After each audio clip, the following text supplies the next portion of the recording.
hello everyone, and blessed afternoon as we welcome the year 2021 as the beginning of a new decade. Decaf Coffee Republic brings you Brewing Live Season 5, and let's talk about love and relationship over coffee. So, Brewing Live is a community service of Decaf Coffee Republic, and we are now on our 6th month. So, it's February, so it's the 6th month of us serving in the digital space. And our heart as an organization is to fill your digital cup with great stuff that matters and ignite your space with opportunities for impact, income, and influence so that you can experience transformation in different areas of your life through the platform of life coaching, especially this time that the new decade is unfolding before us.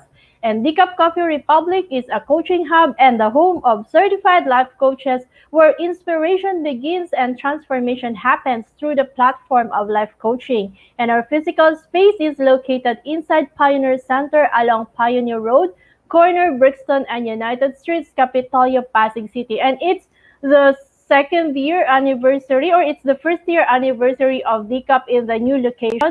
So do visit us today. We're open between 9 a.m. to 9 p.m. And your Cafe Americano is on the house today. So do join us and let's have a chat. Our hub is open, of course, from 9 a.m. to 9 p.m. daily for dine-in, pick-up, and delivery of your premium drinks and nutrilicious food.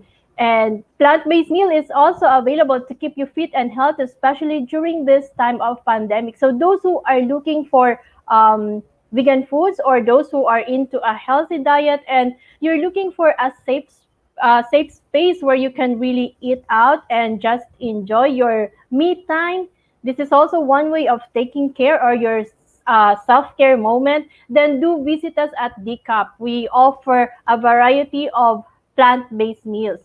And for coaching services, we do offer coaching services on demand 24/7. So just connect with Coach Rizal through 0917-586-1661 for the anytime for the day and any day of the week. You may also visit our coaching hub for complimentary coaching session even without prior appointment. So you can just walk in. Everyone in the coffee shop, especially the people serving you, or our operations manager is also a certified life coach. So you know you are in good hands and you can really express yourself. Just go there. If you're looking for a place where you can just have that moment that you just want to think or just be alone, or you want to talk with someone, an unbiased person, someone who will just listen to you, then drop by at DCAP. It's a safe space. You're free to express how you feel in in the coffee shop. So thank you for joining me today. Please do tag a friend in the comment below and share this link to your FB timeline group and or page so that we can reach more people and help transform lives. So if you are new to our FB page, please like and follow so you can get notifications for our future live streaming. And Decaf Brewing Live is in partnership with Coach A Coaching Club, the premier club for coaches and entrepreneurs. And our mission as club members is to create massive impact by turning our talents into income and influencing the people in our chosen domain and territory through the platform of life coaching. And the club is now officially closed for membership where the batch 3 is ongoing. But if you are interested to know more about how you can be part of Coach A Coaching Club and benefit from this learning opportunity with Master Coach A, please do connect with Coach Rizal through 0917-586-1661 for you to get notified when the club opens again for membership. So for today's episode, I will be sharing with you love in a cup. Of course, today is the love month. It's February, so madami na namang mga puso ang kinikilig. Kinikilig nga ba talaga? So, yun, madami, parang everywhere you look, it's full of love. Sana kahit hindi February, di ba, everyone is really having that moment to really just be in love with themselves and, of course, with the people around them to bring out that transformation for that person. So um, we'll be talking about love and relationship for this month of February. So my talk for today is love in a cup, at malalaman nyo kung bakit love in a cup later on. But before that, let me just welcome you to let me just invite you to also share, leave, learn, and earn for your love gift. This is a way that you can bless us. If you are blessed, as we begin, we intentionally learn from this episode and earn wisdom, strategies, and techniques as you give generously to the advancement of life coaching and support fellow change agents in the practice of the profession. So for your love gift, you may check the link that we have that we have that we will be providing on the caption of this FB Live. So giving is earning the opportunity to be blessed and be a channel of God's blessing. So I am inviting you to say yes to the privilege of giving honor to whom honor is due. So thank you for your generous heart. Alam mo kasi yung learning and earning is, this is a concept na when you are blessed by something that you, di ba at times, para ka lang nanood or nagpunta sa isang, usually sa bar ginagawa to na when the person is singing so beautifully and you really like the song, you generously give out something to that singer. Ganon din po dito sa Brewing Live. If you are blessed by the talk, of course we would welcome it if you can bless us so that we can really advance life coaching in all areas of the country and even the world. The dream of our master coach is to really certify 1 million agents globally. So, alam mo, maganda taga pag madaming life coaches. And if you have a life coach in the family, it's really a blessing because it's something that could really help every family. Not because I'm alive, but really I do believe in the profession. This is a miracle profession. So if you are blessed today, we would appreciate if you can click the link and bless us. So for everyone watching, if this is the first time that you're joining me, I am Coach Tin Joya. I am a certified life coach and a mental health coach by the Global Institute for Coaches and Entrepreneurs that is based in Dallas, Texas, USA. I am also a mom of two teenagers. So and I am also a mental health advocate. So I have kids who's 18 and 15 respectively. And I became a mental health advocate because my daughter got diagnosed with clinical depression in 2018, early 2018, and I was looking for something that would really be able to help her out na parang in the long run. Because as a parent, our goal is really to see our kids alive. Syempre mas gusto mo na mas mauna kang mawala sa mga anak mo. Ayaw mong mauna na sila yung mawala. So I was looking for something that could really help them out for me to sustain the kids. So that's where I started my journey of life coaching. And I was previously an HR practitioner for more than a decade in one of the largest BPO in the country before I really decided to leave it and focus more on life coaching. And my mission is to help 1 million women who are fighting to keep the relationship, to be whole, to love, and to create a space where the family thrives. So I always believe that marriage is the marriage or the family is the foundation of the society. And for us to be able to create people who have values, people who have yung more humane, we have to start it from our kids. So changing the new generation to give a better future for the new generation. That's why I am working on families so that we can help them create that space where there is really love, no judgment, and a safe space for them to really express so that each family member can thrive. Um, So hello, Coach Trisha, Coach Nilo. Thank you for joining me. Yes, of course, we have Coach Marife and Coach Candy. Thank you for joining. And of course, my better half, Coach Sean, Coach Heidi, and hello, Leonard. Thank you so much. Happy lunchtime, everyone. Thank you for joining me this lunchtime. So I just want to ask you to be intentional in what you are hearing today. So, pack my bag. Ano nga ba yung pack my bag? It's the time wherein, di ba when you're attending seminars, workshops, or trainings, there are some talks or some statements that connects with you that na parang solve ka na. Then that is what is pack my bag means. So, if you capture that in today's talk, do share it in your timeline so that we can bless others and use the hashtag pack my bag moment and hashtag decap brewing live so that we will be able to find your post and we can also comment and share. So, love in a cup. Ano nga ba yung love? So, the question really is, how were you raised? When you were growing up, how were you raised? Were you raised in, mas dalas tong sabihin whatever you need to give to others, you must first give to yourself. So were you raised in a culture where you were taught to put others before yourself and not give much consideration to your own needs? Madami to kadalasan, Pinoys are so guilty of this that we give everything for our family. Inuuna natin yung family. Wala naman tagang masama doon. But at times, dumadating ka sa point na pagod ka na. Kasi, yun nga, minsan, burnt out ka na sa kakabigay. Parang bigay ka na lang ng bigay. Na minsan, wala ka nang natitira para sa sarili mo. So, when we were growing up, we were taught to hold on to self-denial and self-sacrifice. Na mas importanteng mauna ang ibang tao kesa sa sarili mo.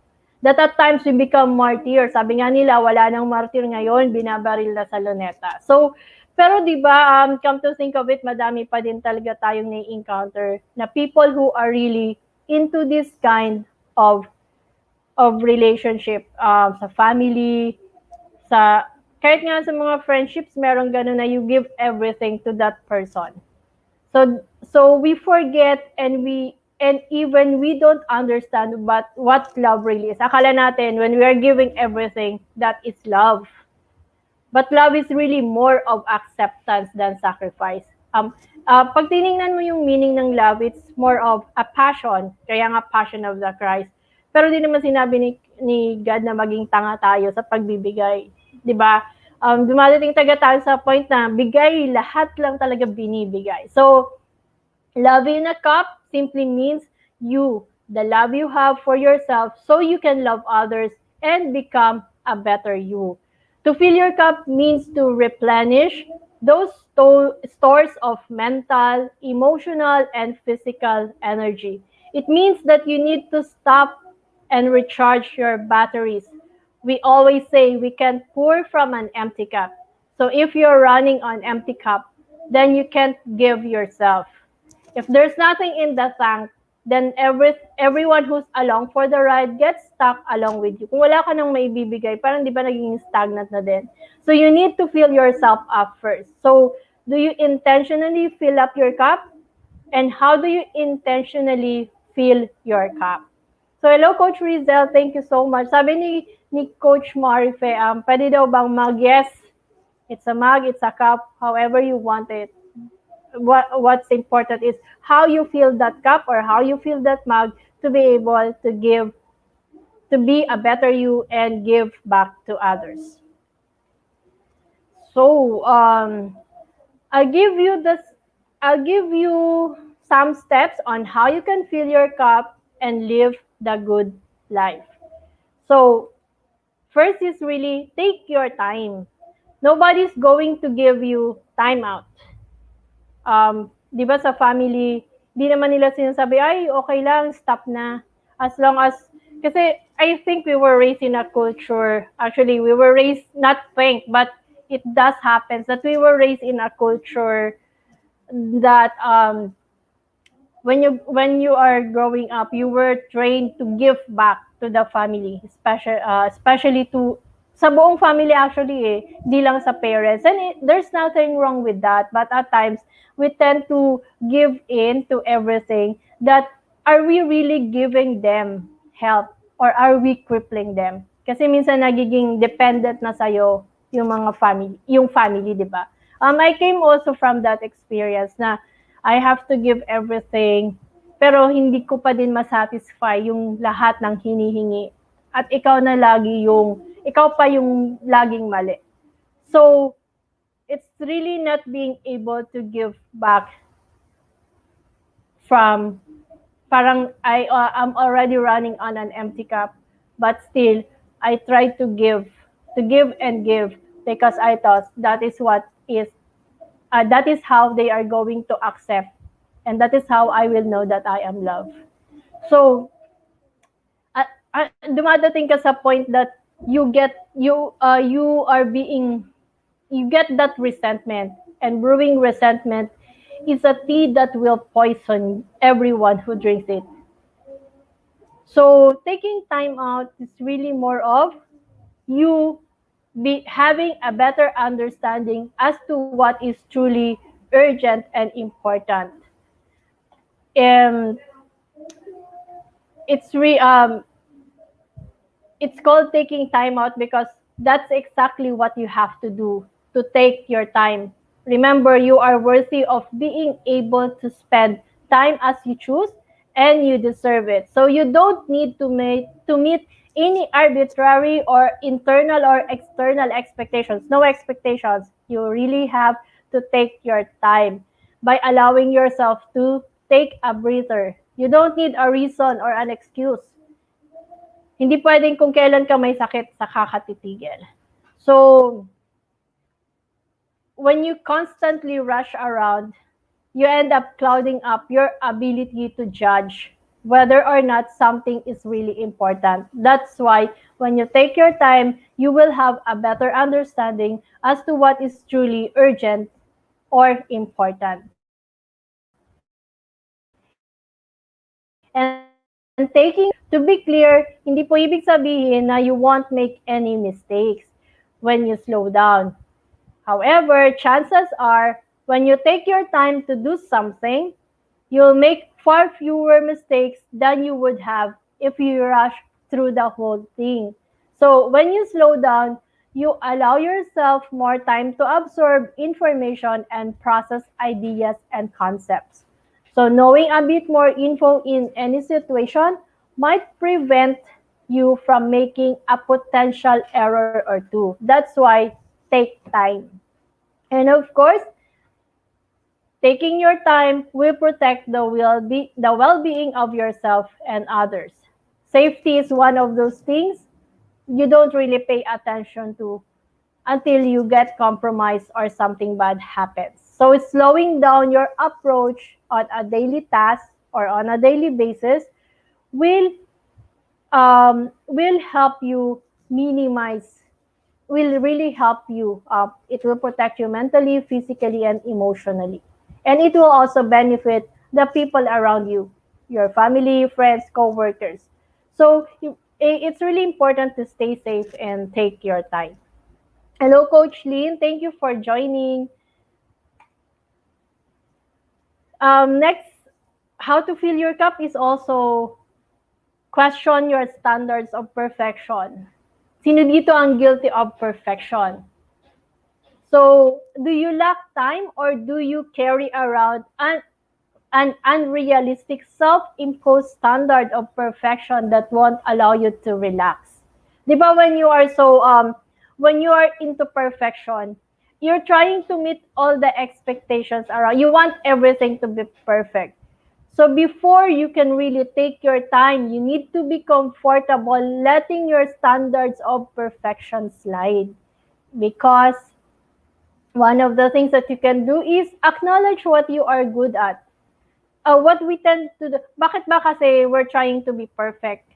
Para kanino ba yung perfection na yon? Pag na-perfect ba natin, lahat ba magugustuhan tayo? Parang hindi pa din, di ba? So at times we try to really be so perfect because we want everyone to accept us. To we want to please everyone. That's why we always strive for perfection. Remember, the world doesn't end. Kung magulo ang bahay mo, kung hindi ka nakapagligpit, it's okay. At times, we want everything to be OC. Yung OC ka, ililigpit mo lahat para lang pag may pumunta, maayos yung bahay. But really, you're just human. And in fact, even if hindi mo man siya ayusin or ayusan mo man siya, will the world be will the world really acknowledge everything that, oh, it's so perfect, so the world will be better? Ganun ba talaga siya? So what exactly is perfectionism? So question your standards of perfection. First is acknowledging what you are good at. Okay lang, you give your best because it is what you're good at, but really striving for more than that, that's already a perfection, and that would really lessen your love in yourself because you're being too critical. And then identify the standards needed. So let's understand what exactly is perfectionism. Experts said that to define perfectionism, it's more of a combination of excessively high personal standards and overly critical self-evaluation. So the first thing to letting go of a perfectionism is to acknowledge that you're doing it in the first place and you are good at it. And then identifying the standards needed is really challenging your assumptions of perfection as the standard for everything that you do. Minsan kasi ginagawa natin, ito yung demand, gusto natin i-exceed. Sino ba kasi yung piniplease natin? And everything, and of course, adjust your standards. So even when others have lower standards, those of us in perfection mode can have standards na nga yung demand. Tinatry pa din taga natin na out of perfection, we give it more than what is really expected. Because we always think we must go above and beyond what's expected to outperform. So, outperform pala siya. So, yun yung gusto natin gawin. We want to outperform others. Kaya pala, we're striving for perfection. So, that usually consumes all of your energy, which lessens the love you have for yourself. So, that lessens the cup, the love in your cup. Hello, Coach Mau, and hello, Coach Heidi. Sabi ko, Coach Heidi, gusto ng perfection, imperfect. Yun nga eh, we are really kahit naman, even if you check it out, wala pa talagang perfect person. But we always strive for perfection, knowing that we are also imperfect. At hindi ko talaga alam kung saan. Guilty din ako doon, Coach Lynn. Parang, gusto ko perfect na kaya sa kako kilos kasi hindi ko pa siya na-perfect, pero para saan ba kasi talaga yung perfection na yon? And the next step, of course, is prioritize self-care.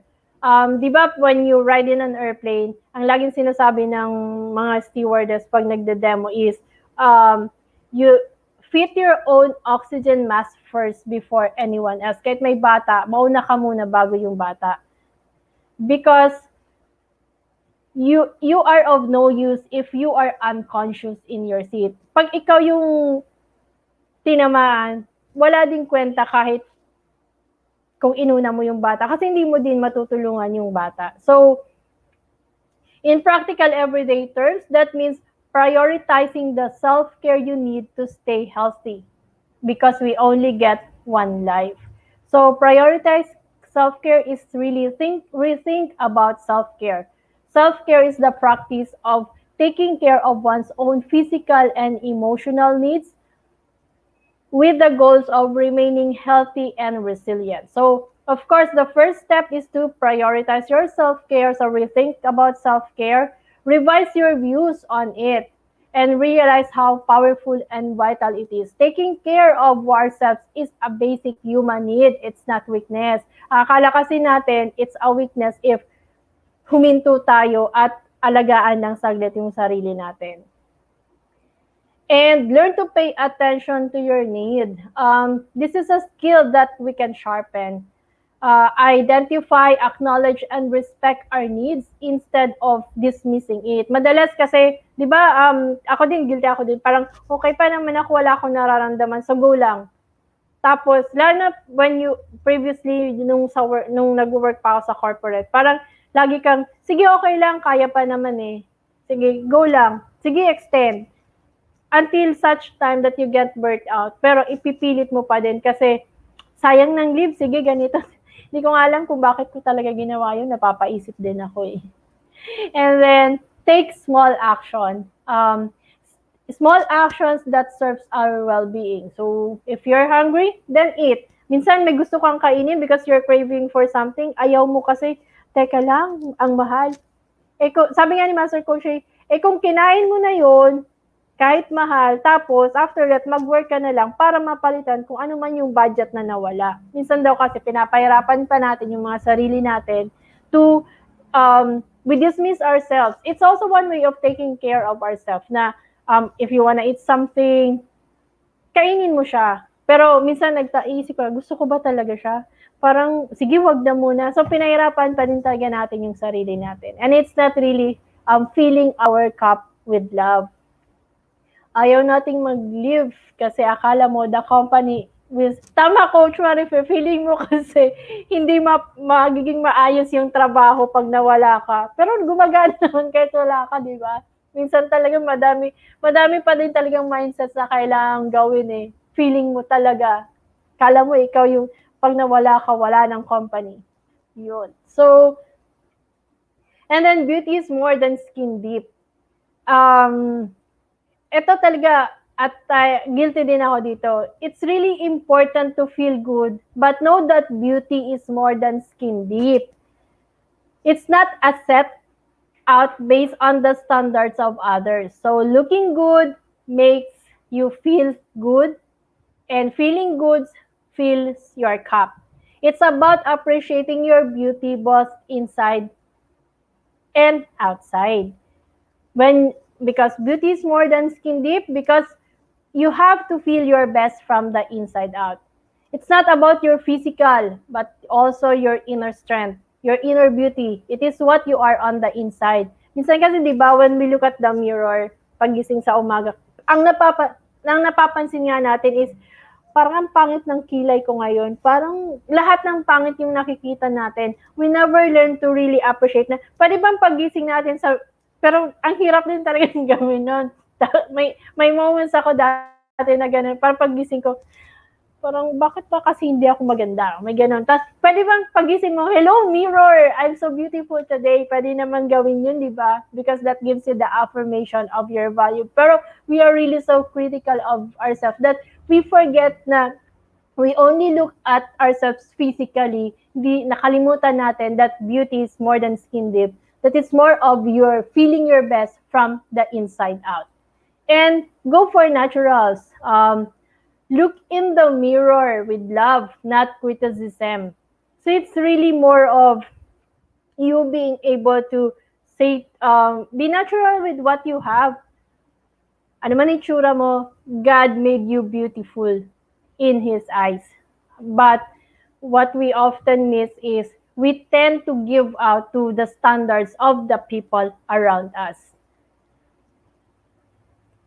And then surround yourself with beauty. It's about surrounding yourself with beauty and positivity. Pag toxic yung mga tao sa paligid mo, medyo iwasan muna natin. At times, we tend to go, feeling natin we're a hero when we are with them kasi nakikinig tayo sa problema nila. Lahat ng negativity nila pinapakinggan natin. But at times, it gets so, parang it affects us na minsan hindi na natin alam kung parang nadadala mo na din siya. So, take care of yourself. It's not really, you can be a friend, but you don't have to take in the negativity of others. And the fifth, and how to fill your cup and live the good life, is connect with your spirituality. The problem is that we are so busy. It leaves us feeling like we keep on running after everything. So what's important is really getting in touch with your spiritual side, regardless of how that manifests. because it's a reminder that you are a part of something bigger. So when you connect with your spirituality, you explore your spiritual core. It reinforces the connection with the humanity around you and the larger universe. And it can aspire you to strive to be the best version of yourself. So when you explore your spiritual core, it means simply asking yourself who you are and what is your purpose. This will allow you to notice things about yourself that will help you achieve what you want to become. And look for deeper meanings. Being aware of the deeper meanings in life leads to seeing those patterns, habits, and behaviors that will allow you to take control of the remote of your life. And being aware of this can help you achieve a happy and healthy life and express it out. Expressing what is on your mind will help you maintain a focused mind, because when you express it out, you open up the space to allow another idea, another thought to come in. So that's how you also fill your cup and live a good life. And finally, connect with people.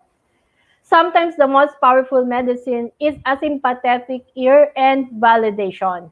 Someone who gets it, someone who's been there and understands, and someone who doesn't judge you, who is trying to fix you. And those people are your tribe. So find your tribe, and they are your lifeline when times are tough. And the good thing when you connect with people is you build relationships. Remember, humans are social beings. We cannot live alone. It is not beneficial to our health, so do not isolate. Build relationship. Inspire and motivate. When you connect with people, it gives you the inspiration and the motivation to go on. And it reinforces your sense of identity because people see your value when you connect. So let me leave you with this question. What can you do to fill your cup? What fills your cup and energizes you? And what depletes your energy? You, your personality, your sense of humor, preferences, your knowledge, your skills, and the decisions you make create a setting and interactions that are unique because of your influence. You are the richest and the most important element you bring out there. So being aware of what you bring and how to use that knowledge about yourself intentionally is what we mean when we say you are your own best resource. So fill your cup to be able to do that. So thank you so much for joining me today. So if you want a life where you are really able to express yourself and live the life you want by gaining control with yourself, your relationship, then let me journey with you. Avail of this coaching bundle. Let's have a chat and let's discover all your passion, your value, or needs to create the life you want for yourself and your family. I would also like to invite you to join us with the public speaking workshop by Master Coach A. That's going to be on February 6th from 1 p.m. to 5 p.m. Learn how to master the fear of public speaking. So do join us, connect with me to register or to any of the coaches on the chat box. Most of them are coaches, so you can message them as well. If you also want to connect with them, we would be happy to have a conversation with you. And tomorrow it's gonna be the Make Money Work for You workshop. So I am inviting those who have attended the money coaching workshop of Master Coach A. Do connect with us so we can give you the details of how you can register for this workshop tomorrow. And of course, Master Coach A's new online course is now available.